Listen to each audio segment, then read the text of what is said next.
अगर आपने family man 2 देखी है तो आपकी नजर कल्याण यानी कि सलमान पर भी पड़ी होगी। उनका असली नाम है अभय वर्मा, जो इस वक्त एबीपी न्यूज से खास बातचीत करने के लिए हमारे साथ मौजूद हैं। सबसे पहला सवाल मैं आपसे पूछूंगा कि कल्याण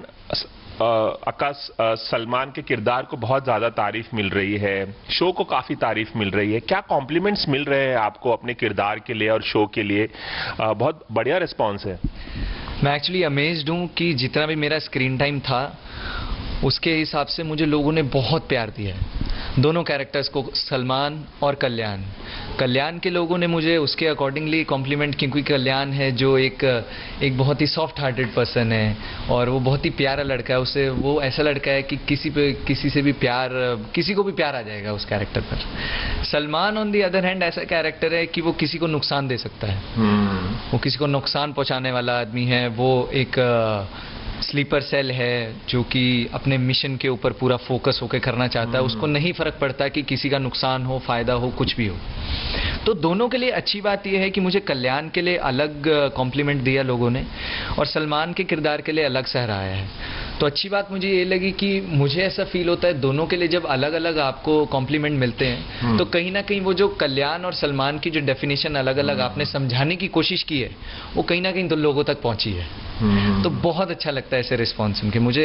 सबसे अच्छा कॉम्प्लीमेंट किसकी तरफ से मिला है? अगर मैं शो में जिसने काम किया है, राज डीके से लेकर मनोज वाजपेयी, शारिब हाशमी, प्रिया मणि, उनकी टीम की तरफ से, शो रिलीज होने के पूरी टीम की तरफ से, या किसकी तरफ से, या घर वालों की तरफ से, दोस्तों की तरफ से, किसकी तरफ से सबसे अच्छा कॉम्प्लीमेंट मिला है आपको? कॉम्प्लीमेंट्स तो देखिए, जो मैं चाहता हूं कि लोगों का मैं पहले दिल जीतूं अपने काम से, तो लोगों का जो मेन था वो मैं थोड़ा नर्वस भी था उसके लिए, क्योंकि एक एक्टर का काम होता है कि लोगों को अच्छे से एंटरटेन करे और उनको अपना जो काम वो दर्शाना चाहता है लोगों को पसंद आए। तो वो कहीं ना कहीं उससे मैं बहुत ही ज़्यादा सेटिस्फाइड फील कर रहा हूँ आजकल, क्योंकि बहुत ही अच्छा रिस्पॉन्स आया है। सेकेंडली, एक विजन को आप फॉलो करते हो जो डायरेक्टर का विजन होता है, तो कहीं ना कहीं डायरेक्टर की सोच को अपनी सोच में बिठाना और उसके हिसाब से उस किरदार को प्ले करना। मुझे बहुत खुशी मिली जब मेरे डायरेक्टर मुझे बोले कि वाह तूने बहुत अच्छा काम किया है और बहुत ऊपर जाएगा। और वो शूटिंग के दौरान ही ये कॉम्प्लीमेंट दिया उन्होंने? शूटिंग के दौरान भी उन्होंने कॉम्प्लीमेंट दिया और शूटिंग के बाद स्पेशली जब लोगों का भी आया और वो सब था, तो वो एक अपने हिसाब से तो सेटिस्फाइड थे, लेकिन जब लोगों ने भी उनके विजन को, अल्टीमेटली वो डायरेक्टर का ही विजन है जो मैं फॉलो कर रहा हूँ, तो जब लोगों ने भी उस विजन को अपनाया और उनको अच्छा लगा तो उनको और अच्छा लगा और मुझे तो उससे भी ज्यादा अच्छा लगा कि चलो। अब दोस्तों का क्या कहना? हालांकि आपने 45 से ज्यादा कमर्शियल्स किए हैं, इससे पहले भी आप नजर आ चुके हैं। अगर हम बात करें 1-2 सीरीज में, लिटिल थिंग्स में, मर्जी में आप नजर आए हैं, आप पहले काम कर चुके हैं, लेकिन ये जो शो है इससे आपको जो लोकप्रियता मिली है वो पहले नहीं मिली थी। तो दोस्तों का नजरिया बदल गया होगा, घर वालों का नजरिया बदल गया होगा? नहीं, मैं दरअसल मैं मानता हूँ कि जो दोस्तों और घर वालों का रिश्ता है वो बहुत ही अलग होता है दुनिया से। दुनिया आपके काम को सराहती है, लेकिन हाँ कहीं ना कहीं मेरे स्कूल के दोस्त जिनसे लंबे अरसे से बात नहीं हुई थी, उनका बहुत ही अलग रिस्पॉन्स था कि अरे वाह, मैं तो यकीन ही नहीं कर सकता, पानीपत का एक लड़का जो मात्र 22 साल का है, वो इतने अच्छे लेवल पे और इतने बड़े बड़े एक्टर्स के साथ काम करके, उसको बड़े एक्टर्स की तो अप्रिसिएशन मिलती ही है, लेकिन उसके साथ साथ उसको अपनी भी एक आइडेंटिटी मिलती है। तो दोस्तों का बहुत ही अच्छा रिस्पॉन्स था। हाँ, मेरी माँ बहुत ही कम दरअसल वो बताती है कि हाँ I am proud of you और वो सब, तो वो उनका थोड़ा नेचर वैसा है। लेकिन जब उन्होंने इस बार सुन के मुझे बोला कि तूने वाकई में बहुत अच्छा काम किया अबे, तो वो कहीं ना कहीं मेरे लिए बेस्ट कॉम्प्लीमेंट था। अच्छा। क्योंकि वो दर्शाने में कहीं ना कहीं एक माँ का होता है कि वो दुनिया से सुनना ज्यादा पसंद करती है, खुद कम बताती है, तो मेरी माँ का ऐसा नेचर है। बट उन्होंने जब बोला कि तूने बहुत अच्छा काम किया है, इससे पहले कभी इस तरह से नहीं बोला था? उन्होंने बोला था, लेकिन उनका एक अलग अटपटा सा तरीका होता है, सिंस वो बिजनेस वुमेन है तो उनका एक अलग तरीका होता है वो बताने का। लेकिन खुश तो वो हमेशा होती ही हैं अंदर से, मैं देख लेता हूँ, उनकी आंखें पढ़ लेता हूँ। अच्छा। लेकिन इस बार उन्होंने बोला तो मुझे और भी अच्छा लगा।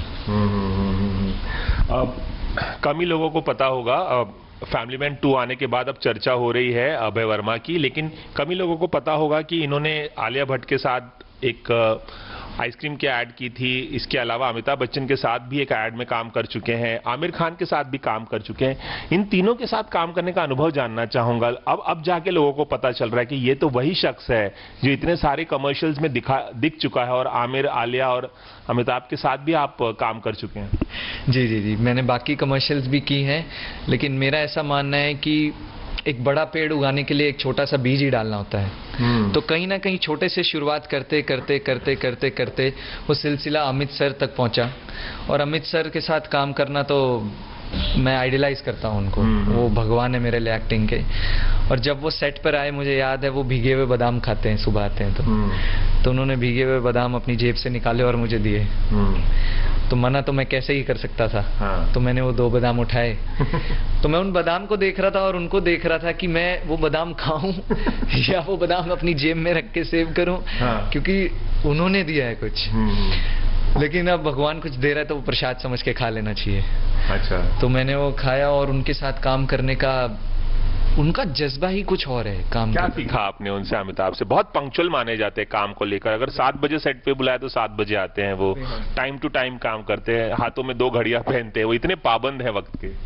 बेहद बेहद बेहद, ये बिल्कुल ये बात मैंने उनसे बहुत, मैं खुद वक्त का बहुत पाबंद हूँ, क्योंकि मेरा मानना है कि जो वक्त की कदर नहीं करता, वक्त एक दिन उसकी कदर नहीं करता। तो उनसे मैंने बहुत कुछ सीखा, और एक बात मैंने ये सीखी कि ये जो इतने एक्सपीरियंस के बाद भी जो उनकी आंखों में वो ज़ील दिखती है एक्टिंग के प्रति, वो मेंटेन उन्होंने कैसे की, और क्या उनका लगाव है एक्टिंग के प्रति, वो बहुत ही अमेजिंग है। तो मैंने वो चीज़ बहुत अपने जहन में बिठाई कि मैं कुछ एक 10% भी उनके जैसा बन जाऊं तो कुछ कर जाऊंगा लाइफ में। आपने आमिर खान के साथ भी एक ऐड में काम किया है। आमिर खान के साथ काम करने का एक्सपीरियंस क्या था? क्या कुछ सीखने को मिला? वो भी बहुत परफेक्शनिस्ट माने जाते हैं काम को लेकर, बहुत पैशनेट भी है, उतने ही जुनूनी भी हैं काम के। वो अनुभव बताएंगे उनके साथ काम करने का? मैं बोलना चाहूँगा, आमिर सर एक ऐसे एक्टर हैं जो कि अपने को एक्टर को भी उतना ही कंफर्टेबल कर देते हैं। उनको मतलब नहीं है कि मैं उसको जानता हूँ या नहीं जानता हूँ, वो कोशिश करते हैं कि वो आपको जाने। और एक छोटा सा किस्सा मैं आपको बताना चाहूँगा कि मेरी माँ उस वक्त पानीपत से आई हुई थी। तो मैंने उनसे रिक्वेस्ट की कि सर, मेरी माँ भी आपकी बहुत बड़ी फ़ैन है, आपसे मिलना चाहती हैं बस 2 मिनट के लिए। तो वो खुद मेरी वैनिटी में आए, हमें जो वैनिटी दी जाती है, मेरी वैनिटी में आए, वो 10 मिनट में मम्मा के साथ बैठे, उन्होंने बहुत अच्छे से बात की, और मैं देख के मुझे उनको ये लगा कि ऐसा बनना है बस। तो दोनों आमिर जैसा बनना है, उनके जैसा भी, मतलब आमिर सर और अमित सर दोनों की मैं आइडियलाइज करता आया हूँ बचपन से। अमित सर को तो 7 हिंदुस्तानी, जहाँ से उन्होंने शुरुआत की, उसके बाद त्रिशूल, उसके बाद वो सारी फिल्में देखी हैं आपने अमिताभ की? 7 हिंदुस्तानी 1969 में आई थी, वो फिल्म भी आपने बाद में देखी? उनके करियर को फॉलो करते हो? त्रिशूल, दीवार, सारी फिल्में देखी, मुकद्दर का सिकंदर, सब देखी? मैं कोशिश करता हूँ कि मैं उनको फिर से दोबारा देखूं, बिकॉज एक एक्टर की जॉब है, जिनको आप फॉलो करते हो नहीं भी करते हो, सारा सिनेमा जानने की जो कोशिश रहती है, वो एक एक्टर की ड्यूटी है मेरे हिसाब से। तो आपने अमिताभ के साथ जब आप काम करते, ये सारी बातें उनसे शेयर की कि आपकी सारी फिल्में देखी है मैंने, 7 हिंदुस्तानी से लेकर सब कुछ? मैंने उनसे शेयर किया। उन्होंने कहा कि अरे भैया, कोई डायरी वायरी लाए हो ऑटोग्राफ के लिए? तो मैं कोशिश कर ही रहा था कि मैं कब वो मौका ढूंढूं कि मैं उनसे ऑटोग्राफ मांगूं, क्योंकि एक झिझक होती है उनसे मिलने के बाद। आप जिनको आइडियलाइज करते हो, आपके सामने होते हैं और आप बस उनको देखते रहते हो, आप सोच नहीं पाते हो कुछ। आप एक्टिंग करते हुए भी सोचते हो मुझसे कुछ गलती ना हो जाए उनकी। तो अब तो ऑटोग्राफ का जमाना नहीं है, सेल्फी का जमाना है। सेल्फी वेल्फी ली होगी आपने? नहीं, मैं दरअसल सेल्फी में उतना, क्योंकि शूट पे एक तरीके से कभी अलाउड भी नहीं होता है सेल्फीज लेना वो सब। तो मैं समझता हूँ जो उनकी राइटिंग है, अगर वो पन्ना मेरे पास आ जाए तो सेल्फी, वो ही मैं सेल्फी लगा के मैं वो फ्रेम कर दूंगा अपने रूम में, जो कि मैंने किया है। तो उसी को मैं देखता हूँ, और वही मैं सुबह उठता हूँ तो उसको देखता हूँ कि ये अचीवमेंट है जो मैंने आज तक ली है। और आलिया के साथ भी बहुत ही एक मजेदार एड, आइसक्रीम का एड, थिएटर में आप अपनी गर्लफ्रेंड के साथ है, वो अपने बॉयफ्रेंड के, लेकिन आप लोग एक दूसरे के साथ आइसक्रीम शेयर कर रहे हैं। वो बहुत मजेदार एड है। आलिया के साथ काम करने का अनुभव कैसा था? जैसी मजेदार वो ऐड है वैसी मजेदार हम दोनों की केमिस्ट्री भी रही। हम दोनों ने एक दूसरे को जाना। हम मुझे ये पता लगा कि उनका और मेरा म्यूजिक इंटरेस्ट बहुत सिमिलर है। अच्छा। तो हम कुछ ना कुछ गाने गुनगुना रहे थे और कुछ वो गा रही थी तो मैं पूरा कर रहा था। हाँ। तो छोटे छोटे इंसिडेंट्स थे जो हम दोनों ने शेयर किए और उनके साथ काम करने में बहुत मजा आया, बहुत सीखने को मिला उनके साथ काम करके, बहुत सीखने को मिला। अच्छा अच्छा। दोस्तों कम ही लोगों को पता होगा, अभय के बारे में शायद नहीं भी पता होगा बहुत सारे लोगों को, कि पानीपत हरियाणा के पानीपत इलाके से आते हैं और इन्होंने पढ़ाई छोड़ दी एक्टिंग करने के लिए। ये एस्पेक्ट किसी को शायद नहीं पता होगा, हम उन्हीं से जानेंगे ऐसा क्यों, मतलब कि लोग पहले पढ़ाई को प्रायोरिटी देते हैं, प्राथमिकता देते हैं कि पढ़ लिख जाओ और फिर बाद में कुछ करो, क्योंकि एक्टिंग का जो फील्ड है वो काफी अनसर्टन सा माना जाता है। आपने पढ़ाई छोड़ दी, कहाँ तक पढ़ाई की है और क्यों छोड़ी पढ़ाई? आपने बिल्कुल ठीक कहा, एक्टिंग का जो फील्ड है वो बहुत अनसर्टेन है। एक्टर को हमेशा एक ब्लाइंड फोल्ड में रह के अपनी जिंदगी बितानी होती है, बिकॉज एक फ्राइडे की बात होती है जो आपको ऊपर और नीचे जो माना जाता है कि कर देती है। बट जहाँ तक आपने पढ़ाई की बात की है, मैंने अपनी स्कूलिंग पानीपत से की, कॉलेज भी मैंने अपना आधा पानीपत से किया। मैं 1.5 साल तक मैंने कॉलेज किया, 3 साल का कोर्स था। जहाँ तक कॉलेज छोड़ने की बात है, मुझे एक्टिंग में इंटरेस्ट 9th या 10th स्टैंडर्ड से शुरू हो गया था। तो उसके बारे में मेरा, उसके प्रति लगाव मेरा दिन पर दिन बढ़ता जा रहा था। तो मुझे कहीं ना कहीं लग रहा था कि जहां पर भी मैं हूं इस वक्त वो मेरी जगह नहीं है। अभी जो मैं चीज कर रहा हूं वो मैं जिंदगी भर नहीं कर सकता और वो मैं गलत जगह पर हूं जहां पर मैं अभी हूं। जब मैं कॉलेज में था तो 1.5 साल के दौरान 3 साल के कोर्स था, लेकिन 1.5 साल के बीच में मैंने एकदम से क्यों छोड़ के एक्टिंग की, क्योंकि एक लेवल हो जाता है जो आपका पार हो जाता है कि नहीं यार, मुझे सही जगह जाना है और मुझे टाइम वेस्ट नहीं करना है, बिकॉज वक्त की कदर करनी बहुत जरूरी है किसी भी फील्ड में। आपको लगा कि मैं पढ़ता जाऊंगा तो उतना वक्त और निकल जाएगा और अभी मुझे इंडस्ट्री में आना है? मैं एक्चुअली विश्वास करता हूँ कि पढ़ाई बहुत जरूरी है, लेकिन मेरे को एक प्रैक्टिकल एस्पेक्ट, अगर आप मुझे अलाउ करें बोलने के लिए, तो मैं प्रैक्टिकलिटी में भी बहुत विश्वास करता हूँ। तो उस तरफ से अगर मैंने देखा तो मैंने सोचा कि जितनी पढ़ाई, जितनी नॉलेज मुझे चाहिए थी किताबी ज्ञान के द्वारा, तो वो मैंने ले ली। और उसके बाद जब मैं रेडी हूं एक चीज पे जाने के लिए, अपने सपने की और एक कदम लेने के लिए, तो क्यों ना वो कदम 2 दिन पहले ले लिया जाए। अब आपको कोई रिग्रेट नहीं महसूस होता होगा, क्योंकि आपको वो लोकप्रियता मिल रही है धीरे धीरे, अचानक से अब आप लाइमलाइट में आ गए हैं फैमिली मैन 2 के। अब आपको कोई रिग्रेट नहीं होगा कि हाँ यार मैंने पढ़ाई बीच में छोड़ दी कॉलेज की? नहीं, पढ़ाई छोड़ने का रिग्रेट तो उस दिन भी नहीं था जिस दिन मैंने कॉलेज छोड़ दिया था, क्योंकि अगर मैं पढ़ाई छोड़ के कुछ और करता तो रिग्रेट होता, लेकिन जबकि मैं अपने सपने की तरफ एक स्टेप ले रहा था तो मुझे कोई रिग्रेट नहीं था कि मैंने कुछ भी छोड़ा, बिकॉज एक सपना ही होता है जो इंसान को बनाता है। और अगर आप अपने बनने की तरफ एक स्टेप अगर 2 दिन जल्दी ले लोगे तो उसमें कोई खामी नहीं है, कोई रिग्रेट नहीं होता है। रही बात रिग्रेशन को और बढ़ाते हुए अगर मैं बात करूं तो लोकप्रियता मिलना ना मिलना मेरे लिए सेकंड फेज है। बेसिक चीज जो एक्टिंग करना, जिसके लिए मैं आया था, मैं जब तक एक्टिंग भी कर रहा था, इवन देन मैं ऑडिशन भी देता हूं तो मैं वो बहुत खुल के देता हूं, क्योंकि वो मुझे मेरा काम है, वो मेरा पैशन है। वो जब मैं ऑडिशन देता हूं तो मैं एक्टिंग करता हूं, वही मेरे लिए बहुत बड़ी बात है। लोकप्रियता मिलना तो बाय प्रोडक्ट है। वो आई एम वेरी थैंकफुल ऊपर वाले का कि उन्होंने मुझे इस काबिल समझा कि मैं और काम करूं, अच्छा काम करूं। मैं अपने दर्शकों को ये भी बताना चाहूंगा कि इन्होंने एक फिल्म में काम ऑलरेडी किया हुआ है जिसका नाम है मन बैरागी। उसमें नरेंद्र मोदी की भूमिका में है, यंग नरेंद्र मोदी जो हमारे प्रधानमंत्री हैं, यंग नरेंद्र मोदी के किरदार में है। वो फिल्म बन चुकी है, शूट की जा चुकी है, लेकिन अभी रिलीज नहीं हुई है। तो कह सकते हैं कि कल्याण सलमान के अलावा हमारे सामने अब नरेंद्र मोदी भी बैठे हुए हैं। इसके बारे में हम पूछेंगे कि क्या कुछ कहना चाहेंगे उस फिल्म में, किस तरह, क्या नरेंद्र मोदी के बारे में क्या दिखाने की कोशिश की गई है और आपको कैसे मिली ये फिल्म? मैंने दरअसल जब मुझे कॉल आया कि ऐसे फिल्म बन रही है और जब उसमें नाम जुड़ा था संजय लीला बंसाली सर का, तो वो एक ऐसे फिल्म मेकर है जिनके लिए मैं वो मेरा एक गोल था कि मैं उनके अंडर काम करूं, उनके साथ काम करूं, उनके इन्फ्लुएंस से मेरी भी नॉलेज बढ़े, और जो उनका प्रोसेस है फिल्म मेकिंग का वो सारी दुनिया जानती है। वो प्रोड्यूसर है और संजय त्रिपाठी ने ये फिल्म डायरेक्ट की है। जी बिल्कुल, संजय त्रिपाठी सर, जिन्होंने ये फिल्म लिखी भी है और डायरेक्ट भी की है।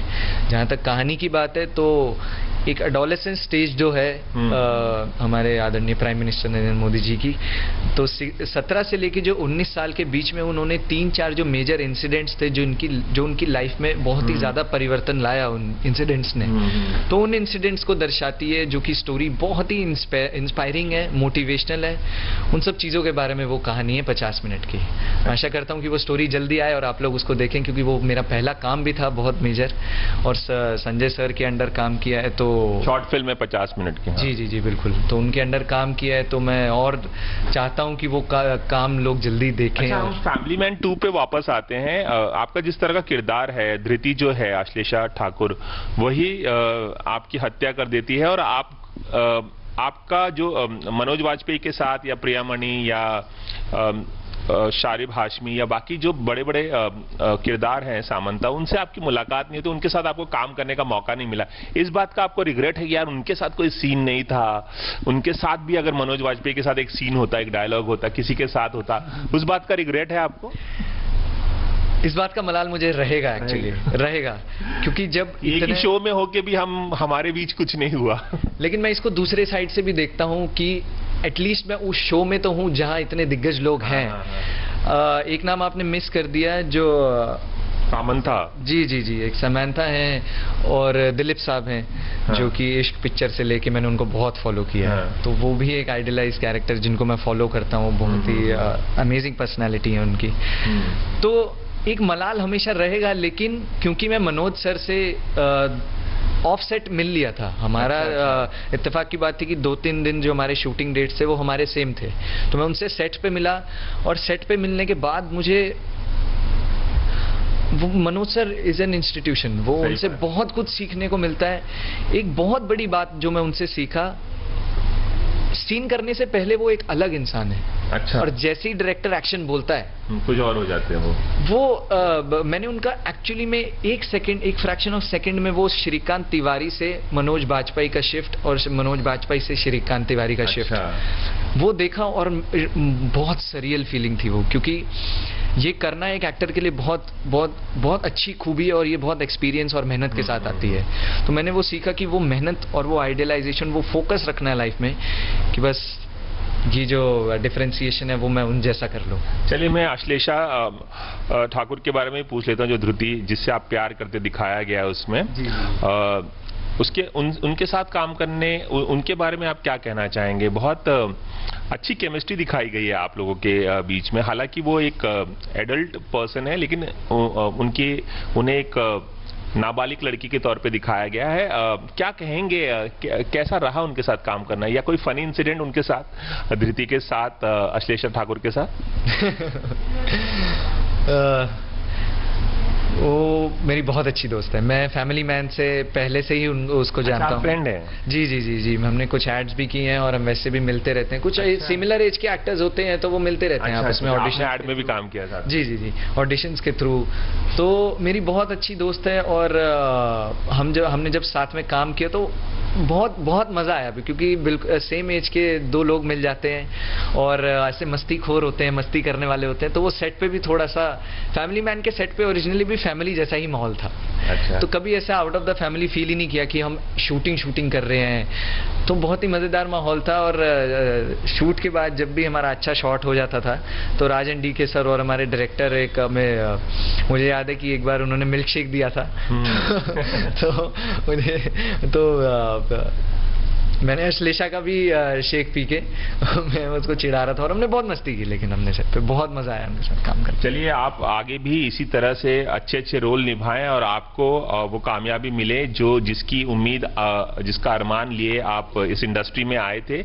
एबीपी न्यूज़ से खास बातचीत करने के लिए बहुत बहुत शुक्रिया। Thank you so much. मेरे को आपने बुलाया, आपने अपना कीमती वक्त दिया, मैं बहुत शुक्रिया अदा करता हूँ आपका। Thank you sir. Cameraman Ravi Panchal के साथ रवि जैन, एबीपी न्यूज़, मुंबई।